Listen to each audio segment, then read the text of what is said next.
25 கிலோமீட்டருக்கு அப்பால் போயிருந்து உறவினர் வீட்டில் தங்கி இருந்தாக்கா கண்டிப்பாக கசர் பண்ணி தான் தொழுகணுமா இல்லை புல் வக்கத்தும் தொழுதுக்கிடலாமா? அதாவது இஸ்லாம் மார்க்கத்தில் வந்து தொழுகை நேரம் குறிக்கப்பட்ட கடமையாக இருக்கிறது.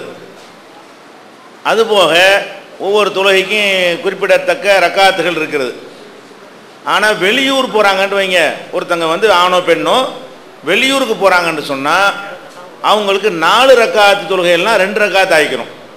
இப்போ நம்ம இங்கேருந்து நீங்கள் விழுப்புரம் போகிறீங்கன்னு வைங்க, போனீங்கன்னு சொன்னால் லொஹருக்கு 2 தொழுதா போதும், அசருக்கு 4 தொழுகிறோம்ல ஊரில், அது 2 தொழுதா போதும், இஷாவுக்கு 2 தொழுதா போதும், 3ல் 1 வராது, மகரிப்பு 3 தான் வழங்குதா, ஃபஜ்ர் 2 தான். ஆனால் அந்த 4 ரக்காத் தொழுகை வந்து 3 இருக்குதுல்ல, லொஹரு அசரு இஷா, இந்த 3 தொழுகைகளுமே வெளியூருக்கு போனோம்னா 2 ரக்காத்து தொழுதா போதும். இந்த வெளியூருங்கிறதுக்கு என்ன கணக்குன்னு கேட்டால் 25 கிலோமீட்டர் தொலைவு அளவுக்கு அந்த பிரயாணம் இருக்கணும். 2 கிலோமீட்டர் தொலைவு போயிட்டு என்ன செய்யக்கூடாது, வெளியூருக்கு வந்து நின்றக்கூடாது. அதுக்கு என்ன அளவு கணக்கு இருக்குது மார்க்கத்தில்? 25 கிலோமீட்டர், அதுக்கு மேலே, அதுக்கு கீழே போனீங்கன்னா அது என்ன இல்லை, அதுக்கு பேர் சஃபர் கிடையாது, அதுக்கு பேர் பிரயாணம் கிடையாது. இப்படி நபிகள் நாயகம் ஸல்லல்லாஹு அலைஹி வஸல்லம் அவர்கள் சுமார் 25 கிலோமீட்டர் தொலைவுக்கு போவார்களே ஆனால் அப்போ என்ன செய்வாங்க, தொலைவுக்கு பிரயாணம் செய்வார்களே ஆனால் கசர் செய்வாங்கன்னு வருது.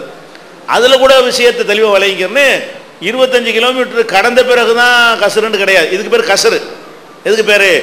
நாளை 2ஆ தொழுகிறோம்ல, அதுக்கு பேர் வந்து கசருமாங்க, குறைக்கிறது, சுருக்குதல்னு அர்த்தம். இப்போ 4 ரக்காத்தை 2 ரக்காத்தா தொழக்கூடிய இந்த ரூல் வந்து 25 கிலோமீட்டருக்கு போன பிறகு தான் வராது.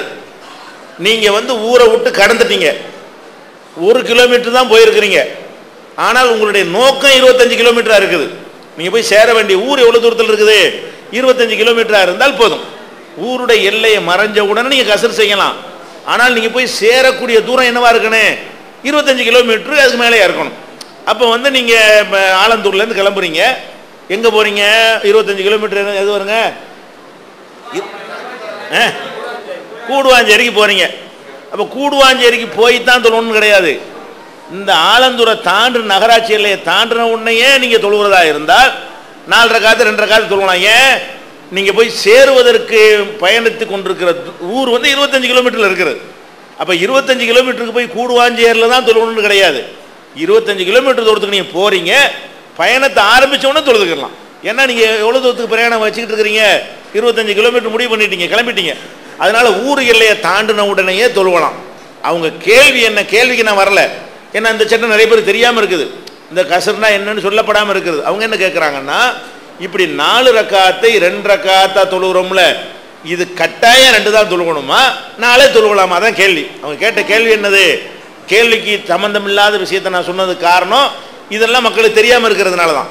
ஏன்னா நிறைய பேர் தொழுவலான என்ன கசருங்கிறாங்க என்ன விளங்காமல் இருப்பாங்க. நிறைய பேருக்கு அதுக்காக தான் சொல்லிக்கிட்டது. அதான் இது வந்து மார்க்கத்தில் சலுகை தான், இது சட்டம் கிடையாது. 4 ரக்காத்து தொழுகையை 2 ரக்காத்தா தொழுது ஆகணும் அப்படின்னு ரூல் கிடையாது. நீங்கள் விரும்புனா 4 தொழுது கொள்ளலாம், அதுக்கு என்ன இல்லை, மார்க்கத்தில் தடை கிடையாது.